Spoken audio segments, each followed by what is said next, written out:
Petrol pump ജീവനക്കാരൻ ഉറങ്ങിപ്പോയി. ബൈക്കിലെത്തിയ മോഷ്ടാക്കൾ 48,398 രൂപയടങ്ങിയ ബാഗ് മോഷ്ടിച്ച് കടന്നുകളഞ്ഞു.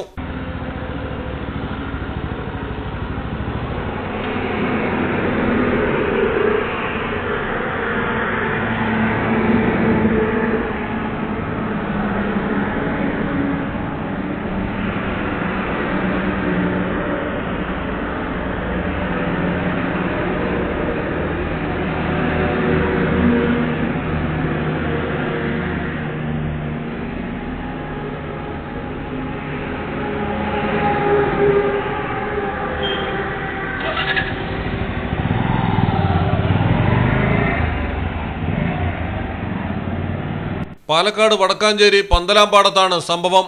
മാസ്ക് ധരിച്ച് പമ്പിൽ ബൈക്കിലെത്തിയവർ ആദ്യം പരിസരം നിരീക്ഷിച്ചു.